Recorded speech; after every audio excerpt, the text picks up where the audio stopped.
പാലക്കാട് നിയമസഭാ തെരഞ്ഞെടുപ്പിനെ സംബന്ധിച്ച് തന്നെയാണ്. അത് പാലക്കാട് നിയമസഭാ തെരഞ്ഞെടുപ്പിലെ വലിയ രാഷ്ട്രീയ ചർച്ചകൾ നടന്നുകൊണ്ടിരിക്കുകയാണ്. ഏതാനും മണിക്കൂറുകൾക്കകം തന്നെ പോളിംഗ് ബൂത്തിലേക്ക് അവിടുത്തെ വോട്ടർമാർ എത്തുന്ന സാഹചര്യത്തിലേക്ക് കാര്യങ്ങൾ എത്തിയിരിക്കുകയാണ്. ഇങ്ങനെയുള്ള കാര്യങ്ങളൊക്കെ നടക്കുന്നുണ്ട്. ഇതിനിടയിൽ ചർച്ചയാക്കപ്പെട്ട പ്രധാനപ്പെട്ട പ്രശ്നമാണ് സന്ദീപ് വാര്യർ കോൺഗ്രസിലെത്തിയതും അതിനെ തുടർന്നുണ്ടായ സംഭവ വികാസങ്ങളും എന്നുള്ളത്. അതായത് സന്ദീപ് വാര്യർ BJP-യിൽ നിന്നും മാറി കോൺഗ്രസിലേക്ക് വരുന്നു. ആദ്യം CPM-ൽ പോകുമെന്നുള്ള ചർച്ചയുണ്ടാകുന്നു. പിന്നീട് അതങ്ങനെയല്ല, അദ്ദേഹം കോൺഗ്രസിലാണ് എത്തിച്ചേരുന്നത്. അതിനുശേഷം പാണക്കാട് ചെന്ന് പാണക്കാട് സാദിഖ് അലി തങ്ങളെ സന്ദീപ് വാര്യർ കാണുന്നു. ഇങ്ങനെയുള്ള കാര്യങ്ങളൊക്കെ ഒരു ഭാഗത്ത് സംഭവിക്കുന്നുണ്ട്.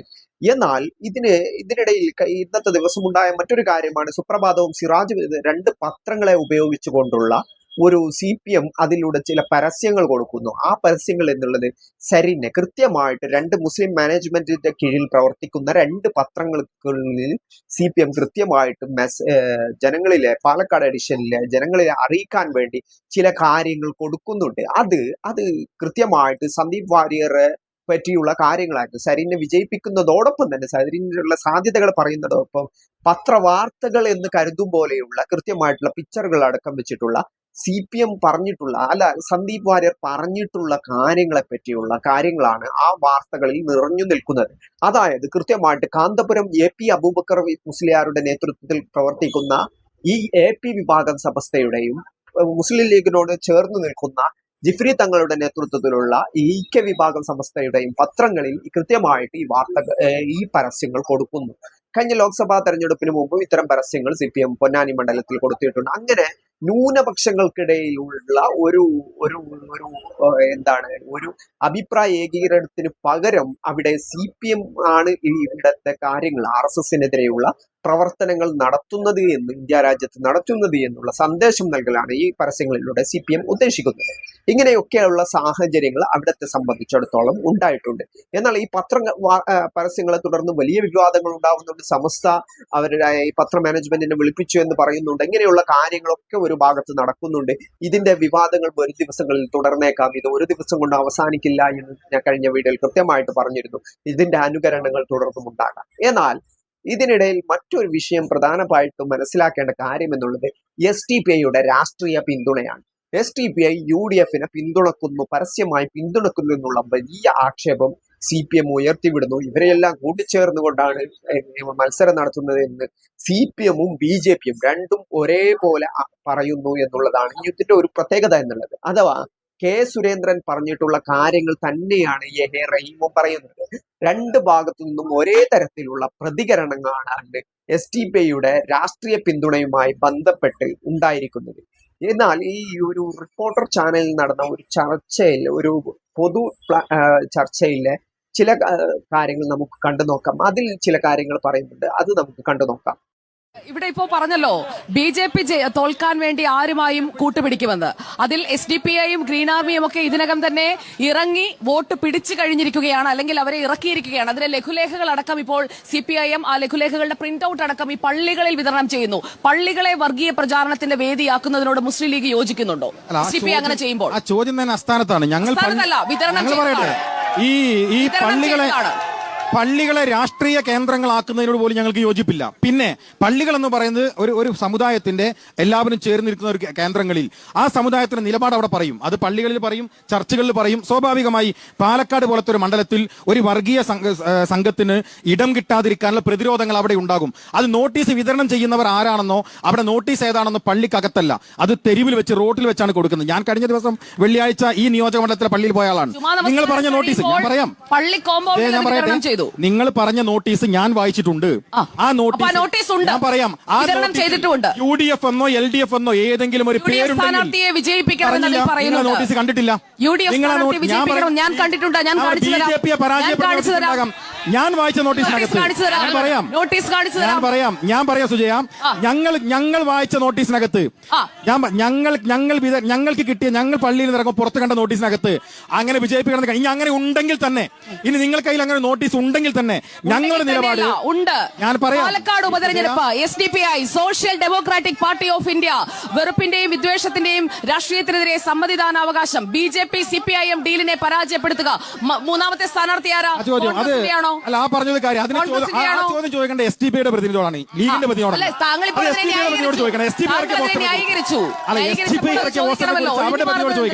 ഞങ്ങൾ പറയുന്നത് ഞങ്ങൾ വോട്ട് ചോദിക്കുന്ന പാലക്കാടിലെ മുഴുവൻ ജനങ്ങളോടുമാണ്. അവർ പിടിക്കുന്ന കൊടി ഞങ്ങളുടെ പ്രശ്നമല്ല, അവർ വിളിക്കുന്ന മുദ്രാവാക്യമല്ല. ഞങ്ങൾ പറയുന്ന RSSനെതിരെ ഒരു രാഷ്ട്രീയമായ മുന്നേറ്റം, BJPക്കെതിരെ ഒരു രാഷ്ട്രീയമായ മുന്നേറ്റം ഇവിടെ രാഹുൽ നടത്തുന്നു. അതിന് BJP ഏതെങ്കിലും തരത്തിൽ ജയിച്ചു കയറാമെന്ന് ആഗ്രഹിക്കുന്നുവെങ്കിൽ ആ സ്വപ്നങ്ങളെ തകർത്തു കളയാൻ ആഗ്രഹിക്കുന്ന ആർക്കും ഞങ്ങൾക്ക് വോട്ട് ചെയ്യാം. ഒരു പാർട്ടിയോട് ഞങ്ങൾ അത്രയ്ക്ക് വോട്ട് ചെയ്യും.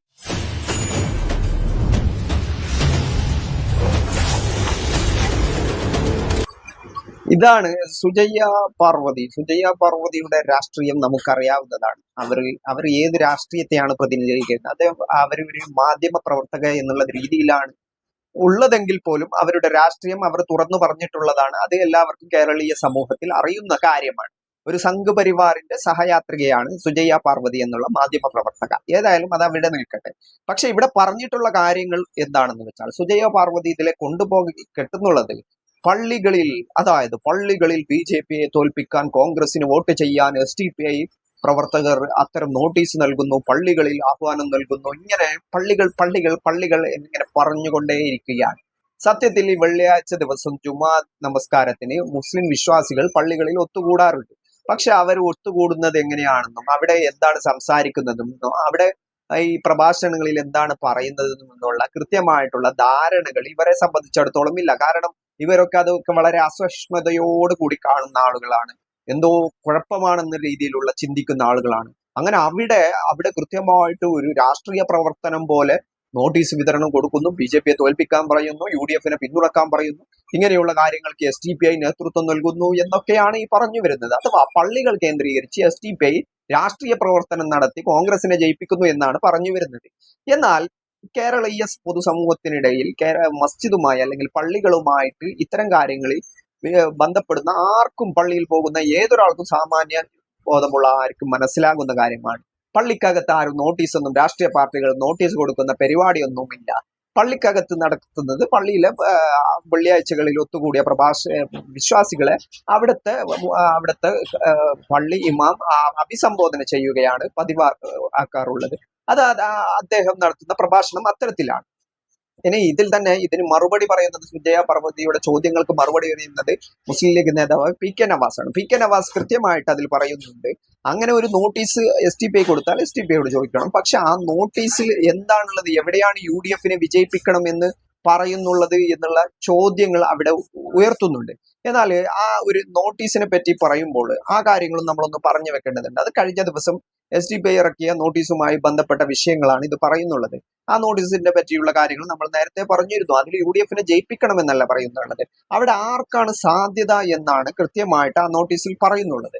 അത് നമുക്ക് ആ നോട്ടീസ് ഒന്ന് കാണാം, എന്നിട്ട് ബാക്കി കാര്യങ്ങൾ കൂടി സംസാരിക്കേണ്ടതും.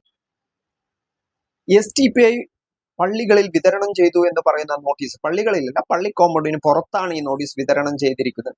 ആരും പള്ളികൾക്ക് അകത്തൊന്നും നോട്ടീസ് ഒന്നും വിതരണം ചെയ്യാറില്ല. എങ്കിലും ആ നോട്ടീസ് ഇതാണ്: പാലക്കാട് ഉപതെരഞ്ഞെടുപ്പ് തൃശൂർ ആവർത്തിച്ചുകൂടാൻ അനുവദിച്ചുകൂടാ, BJP CPM ഡീലിനെ പരാജയപ്പെടുത്തുക, വെറുപ്പിന്റെയും വിദ്വേഷത്തിന്റെയും രാഷ്ട്രീയത്തിനെതിരാകട്ടെ നമ്മുടെ സമ്മതിദാനാവകാശം. ഇതാണ് ആ നോട്ടീസ് എന്നുള്ളത്, ആ പോസ്റ്റർ. കഴിഞ്ഞകാല തെരഞ്ഞെടുപ്പ് ഫലങ്ങൾ ഓർക്കുക എന്ന് പറഞ്ഞുകൊണ്ട് 2016 നിയമസഭ, 21 നിയമസഭ, 2024 ലോക്സഭാ തെരഞ്ഞെടുപ്പ്, ഈ 3 തെരഞ്ഞെടുപ്പുകളുടെയും കൃത്യമായിട്ടുള്ള കണക്കാണ് അതിലുള്ളത്. അതിൽ എല്ലാ തെരഞ്ഞെടുപ്പുകളിലും UDFന് 50,000 മുകളിൽ വോട്ടുകൾ ലഭിച്ചിട്ടുണ്ട് എന്ന് തന്നെയാണ്. BJP തന്നെയാണ് എല്ലാ തെരഞ്ഞെടുപ്പുകളിലും 2ാം സ്ഥാനത്ത് ഈ മണ്ഡലത്തിൽ ഉണ്ടായിട്ടുള്ളത്. എന്നാൽ ഇവിടെ മനസ്സിലാക്കേണ്ട ഒരു കാര്യം, LDF 3ാം സ്ഥാനത്താണ് എന്നുള്ളതാണ്. അത് LDFന്റെ വോട്ട് ഓരോ തവണയും കുറഞ്ഞുകൊണ്ടേയിരിക്കുകയാണ്. 2016 നിയമസഭാ തെരഞ്ഞെടുപ്പിൽ ഇതിൽ കാണിക്കുന്നത് പോലെ LDFന് ലഭിച്ചിട്ടുള്ളത് 38,000 ചില്ലാനം വോട്ടുകളാണെങ്കിൽ 2021 നിയമസഭാ തെരഞ്ഞെടുപ്പിലേക്ക് എത്തുമ്പോൾ അത് 36,000 ആയിട്ട് കുറയുകയാണ്. അതിൽ നിന്നും 2,000 വോട്ട് പിന്നീട് കുറയുകയാണ്. 2024 ലോക്സഭയിലേക്ക് എത്തുമ്പോൾ അതിൽ നിന്നും വീണ്ടും കുറഞ്ഞുകൊണ്ട് 34,000 ചില്ലാനമായിട്ട് അത് മാറുകയാണ്. സാധാരണ ഓരോ വോട്ടുകൾ കളയുമ്പോഴും പുതിയ വോട്ടർ പട്ടികയിൽ വന്നു ചേരും. അങ്ങനെ കുറെ വോട്ടുകളൊക്കെ പുതിയതായിട്ട് ചേരുന്നുണ്ട്. അപ്പോൾ അത്തരത്തിൽ നോക്കുമ്പോൾ LDFന്റെ വോട്ട് ക്രമാതീതമായി കുറയുകയാണ് പാലക്കാട് മണ്ഡലത്തിൽ സംഭവിച്ചു കൊണ്ടിരിക്കുന്നത്. ഈ വോട്ടുകൾ കൃത്യമായിട്ട് BJPയിലേക്കാണ് പോകുന്നത് എന്നുള്ള രീതിയിലുള്ള സംശയമാണ് ഇത് ഉണ്ടാക്കുന്നുള്ളത്. അങ്ങനെ നോക്കുമ്പോൾ SDPI ഇത്തരത്തിലുള്ള ഈ നോട്ടീസാണ് പ്രചരണത്തിന് ഉപയോഗിച്ചിട്ടുള്ളത്. ഇതിൽ UDF-നെ ജയിപ്പിക്കണം എന്നുള്ള സന്ദേശം അത്യന്തികമായിട്ട് നൽകുന്നുണ്ട്. പക്ഷെ SDPI തന്നെ പറഞ്ഞിട്ടുള്ള കാര്യം എന്താണെന്ന് വെച്ചാൽ, പാലക്കാട് നിയമസഭാ തെരഞ്ഞെടുപ്പിൽ ഞങ്ങൾ UDF-നെ പിന്തുണക്കുന്നു എന്നാണ്. അഥവാ BJP-യെ പരാജയപ്പെടുത്തുന്നു. UDF-നെ പിന്തുണക്കുന്നു എന്നല്ല, BJP-യെ പരാജയപ്പെടുത്താനുള്ള ശ്രമങ്ങൾ നടത്തുന്നു എന്നുള്ളതാണ്. അതിന്റെ ഭാഗമായിട്ടാണ് ഇത്തരം കാര്യങ്ങൾ സംഭവിക്കുന്നുള്ളത്. കൃത്യമായിട്ട് പാലക്കാട് നിയമസഭാ തെരഞ്ഞെടുപ്പിൽ അവിടെ ആ ഒരു മണ്ഡലത്തിലെ നിയമസഭാ വോട്ടർമാരെ ക്കുള്ള സന്ദേശങ്ങളാണ് ഇതിൽ നൽകുന്നുള്ളത്. കാരണം ഇവിടെ ഒരു മതേതര ചേരി വിജയിക്കണം, അത് വർഗീയ ശക്തികൾ വിജയിച്ചുകൂടാ എന്നുള്ള സന്ദേശം ഉൾക്കൊണ്ടുകൊണ്ടാണ് ഇത്തരം ഒരു കാര്യങ്ങൾ ചെയ്യുന്നുള്ളത്. എന്നാൽ ഇത് മനസ്സിലാക്കേണ്ട ഒരു കാര്യം, PK നവാസ് പറഞ്ഞതുപോലെ തന്നെ പള്ളികളിൽ പോലും അത്തരം ഒരു നിലപാടുകൾ എടുത്താൽ എന്താണ് അതിൽ കുഴപ്പമുള്ളത്? BJP-യെ പരാജയപ്പെടുത്തുക എന്നുള്ളത്. BJP-യെ ജയിപ്പിക്കാൻ ഏതെങ്കിലും മുസ്ലിം പള്ളികളിൽ കേരളത്തിൽ പ്രഖ്യാപനം വരുമെന്ന് തോന്നുന്നു? ഒരിക്കലും അത് സംഭവമുള്ള കാര്യമല്ല. കാരണം മുസ്ലിങ്ങളുമായി ബന്ധപ്പെട്ട പ്രശ്നങ്ങളിൽ CPM BJP നിലപാടുകൾ, BJP സ്വീകരിക്കുന്ന നിലപാടുകളും BJP മുസ്ലിങ്ങളെ കാണുന്ന രീതി, ഇങ്ങനെയുള്ള ഒരുപാട് പ്രശ്നങ്ങളുണ്ട്. ആ പ്രശ്നങ്ങൾ അവിടെ ഉള്ളപ്പോൾ അത്തരം ഒരു വിഭാഗം ജയിച്ചുകൂടാ എന്ന് ഒരു തീരുമാനമെടുക്കാൻ ആ ഒരു മുസ്ലിം പള്ളികളോ അല്ലെങ്കിൽ അത്തരം സ്ഥാപനങ്ങളോ തീരുമാനിക്കുന്നതിൽ അതിൽ തെറ്റൊന്നുമില്ല. അത് PK നവാസ് പറഞ്ഞിട്ടുള്ള കാര്യം അക്ഷരം പ്രതി ശരിയാണ്. അവർക്ക് അത്തരം ഒരു നിലപാട് സ്വീകരിക്കാം. കാരണം തങ്ങൾക്ക് ഏറ്റവും പ്രശ്നമായിട്ടുള്ള ഒരു രാഷ്ട്രീയ പ്രസ്ഥാനത്തെ, തങ്ങളുടെ സമുദായത്തെ തന്നെ ഏറ്റവും ബാധിക്കുന്ന ഒരു രാഷ്ട്രീയ പ്രസ്ഥാനത്തെ ഒരു തെരഞ്ഞെടുപ്പിൽ വിജയിക്കാതിരിക്കുക എന്നുള്ള സ്ട്രാറ്റജി തീർച്ചയായിട്ടും ഇവർക്ക് പ്രയോഗിക്കാവുന്നതാണ്.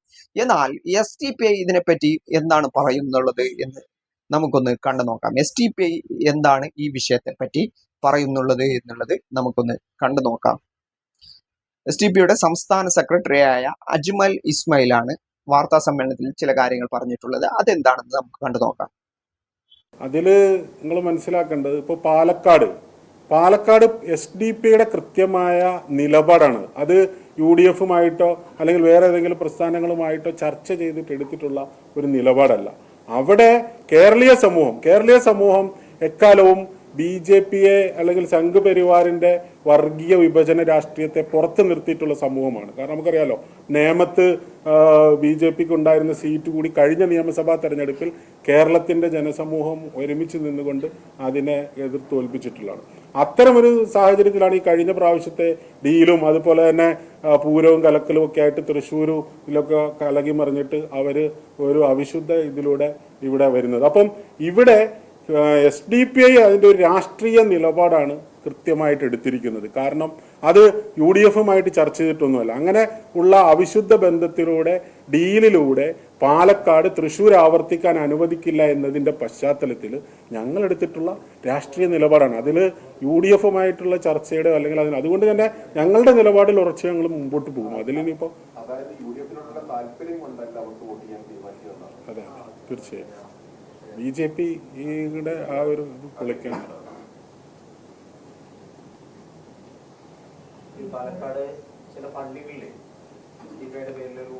SDPIയുടെ സംസ്ഥാന സെക്രട്ടറി അജ്മൽ ഇസ്മായിലാണ് ഈ കാര്യങ്ങൾ വ്യക്തമാക്കിയിട്ടുള്ളത്. അദ്ദേഹം പറയുന്നുള്ളത്, മുമ്പ് തൃശ്ശൂർ സംഭവിച്ചതുപോലെ, അതായത് തൃശ്ശൂരിൽ ഒരു തെരഞ്ഞെടുപ്പ് നടന്നു, ആ ലോക്സഭാ തെരഞ്ഞെടുപ്പിൽ പൂരം അട്ടിമറിക്കൽ പോലെയുള്ള ആരോപണങ്ങൾ ഉയർത്തിക്കൊണ്ട് അതിന്റെ പശ്ചാത്തലത്തിൽ കൂടിയാണ് ഒരു CPM BJP ഡീലുണ്ടു എന്നുള്ള രീതിയിലുള്ള സംശയങ്ങൾ ഉണ്ടാക്കിക്കൊണ്ട് അത്തരം കാര്യങ്ങളിലൂടെയാണ് ഒരു തെരഞ്ഞെടുപ്പ് വിജയം ഉണ്ടായിരിക്കുന്നത്. അത്തരം കാര്യങ്ങൾ പാലക്കാട് ആവർത്തിച്ചുകൂടാ എന്നാണ് പറയുന്നുള്ളത്. അല്ലാതെ തങ്ങൾ ഏതെങ്കിലും രീതിയിലുള്ള ചർച്ചകൾ, ധാരണകളോ UDF-മായിട്ട് ഉണ്ടാക്കിയിട്ടില്ല, അല്ലെങ്കിൽ അത്തരം കാര്യങ്ങളിലേക്ക് പോയിട്ടില്ല. അതുകൊണ്ടൊന്നുമല്ല തങ്ങൾ ഇത്തരം ഒരു പിന്തുണ നൽകുന്നത് എന്നാണ് SDPI പറയുന്നുള്ളത്. അത് ഞങ്ങളുടെ രാഷ്ട്രീയമായ പിന്തുണയുടെ ഭാഗമായിട്ടാണ് ഇത്തരം ഒരു പിന്തുണ നൽകുന്നുള്ളത് എന്ന് തന്നെയാണ് SDPI പറയുന്നുള്ളത്. അതുകൊണ്ട് തന്നെ ഈ പാലക്കാട് നിയമസഭ ബൈ ഇലക്ഷനെ സംബന്ധിച്ചിടത്തോളം SDPI എന്ത് നിലപാട് സ്വീകരിക്കുന്നു, SDPI ഏത് രീതിയിൽ പ്രവർത്തിക്കുന്നു എന്നുള്ളത് അവിടെ നിർത്തുമ്പോഴും ഇവിടെ ഈ CPM സ്വീകരിക്കുന്ന നയസമീപനങ്ങളിലെ പ്രശ്നങ്ങൾ ചൂണ്ടിക്കാണിച്ചുകൊണ്ടാണ് ഈ ഒരു സംഭവം ആവർത്തിച്ചുകൂടാ എന്നുള്ള നിലക്കാണ് കൃത്യമായിട്ട് BJP പരാജയപ്പെടുത്തുക എന്നുള്ള ഒരു നിലപാടുമായിട്ട് ബന്ധപ്പെട്ടാണ് SDPIയുടെ ഇത്തരം തീരുമാനം ഉണ്ടായിരിക്കുന്നത് എന്ന് തന്നെയാണ് അവർ വ്യക്തമാക്കുന്നുള്ളത്. അതോടൊപ്പം തന്നെ UDFുമായിട്ടുള്ള ഏതെങ്കിലും ധാരണകൾ ഉണ്ടാക്കിയതായി അവർ പറയുന്നുമില്ല. UDFുമായിട്ട് ഏതെങ്കിലും രീതിയിലുള്ള ധാരണകൾ ഉണ്ടാക്കിയിട്ടില്ല എന്ന് തന്നെയാണ് അവർ പറയുന്നത്. ഏതെങ്കിലും രീതിയിലുള്ള പിന്തുണ അർപ്പിച്ചുകൊണ്ടുള്ള പരസ്പരമുള്ള സംസാരങ്ങൾ പോലും ഉണ്ടായിട്ടില്ല. പക്ഷേ ഞങ്ങളുടെ രാഷ്ട്രീയ നിലപാടാണ് ഇത്തരത്തിൽ ഞങ്ങളെ തീരുമാനത്തിലേക്ക് എത്തിച്ചത് എന്നാണ്. അതായത് പാലക്കാട് ബൈ ഇലക്ഷനെ സംബന്ധിച്ചിടത്തോളം അവിടുത്തെ നിർണായക കക്ഷി എന്നുള്ളത് UDFും BJPയും തമ്മിലാണ്. നേർക്കുനേരുള്ള മത്സരമാണ്. തൃശ്ശൂരിൽ മുൻകാലങ്ങളിൽ BJP ജയിച്ചിട്ടുള്ള സാഹചര്യം നമുക്ക് മുമ്പിലുണ്ട്. അതോടൊപ്പം തന്നെ കേരളത്തിലെ നിയമസഭാ തെരഞ്ഞെടുപ്പുകളിൽ കഴിഞ്ഞ തവണ നേമത്തടക്കമുള്ള സ്ഥലങ്ങളിൽ BJP ജയിച്ചിട്ട് വീണ്ടും ആ BJPയെ പരാജയപ്പെടുത്തിയ ജനസമൂഹമാണ് കേരളത്തിലുള്ളത്. അഥവാ കേരളത്തിൽ BJP ജയിക്കരുത് എന്ന് വിശ്വസിക്കുന്ന ഒരു മതേതര സമൂഹമുണ്ട്. അതുകൊണ്ട് തന്നെ അത്തരം ഒരു മതേതര സമൂഹത്തോടുള്ള സന്ദേശം എന്നുള്ള നിലക്കാണ് ആ മതേതര സമൂഹത്തിനുള്ള അവരുടെ നിലപാട് എന്നുള്ള നിലക്കാണ് SDPI ഇത്തരം ഒരു നിലപാട് സ്വീകരിച്ചിരിക്കുന്നത് എന്നാണ് ഇതിൽ മനസ്സിലാക്കേണ്ട കൃത്യമായിട്ടുള്ള കാര്യം. അവരും അത്തരത്തിലാണ് പെരുമാറുന്നുള്ളത്. ഏതായാലും മണിക്കൂറുകൾ മാത്രം ബാക്കിയുള്ള പാലക്കാട് നിയമസഭാ ബൈ ഇലക്ഷനെ സംബന്ധിച്ചിടത്തോളം അവിടെ മത്സരം രാഹുൽ മാങ്കൂട്ടത്തിൽ എന്ന UDFന്റെ സ്ഥാനാർത്ഥിയും BJPയുടെ സ്ഥാനാർത്ഥിയും തമ്മിൽ തന്നെയാണ് എന്ന് തന്നെയാണ് ഇത് വ്യക്തമാക്കുന്നുള്ളത്.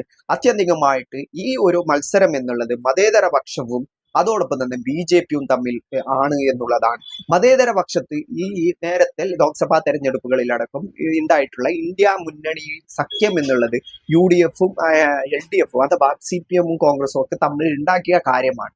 അത്തരത്തിൽ നോക്കുമ്പോൾ പാലക്കാട് അത്തരത്തിലുള്ള ഒരു ഇന്ത്യ മുന്നണി സഖ്യം അല്ലെങ്കിൽ പോലും ഇവിടെ ഒരു രാഷ്ട്രീയ മുഖത്തിന് കൃത്യമായിട്ടുള്ള മേൽക്കോയ്മ BJPയുമായിട്ട് മത്സരം നടത്തുന്നതിൽ ഉണ്ടാകുമ്പോൾ ആ മത്സരത്തിൽ ആ രാഷ്ട്രീയ പ്രസ്ഥാനം വിജയിക്കാനുള്ള സാധ്യതകൾ കൂടുമ്പോൾ ആ രാഷ്ട്രീയ പ്രസ്ഥാനത്തെ പിന്തുണക്കണം എന്നുള്ള നയസമീപന രീതിയാണ് SDPI ഇവിടെ പൊതുസമൂഹത്തോട് സംസാരിക്കുന്നുള്ളത്.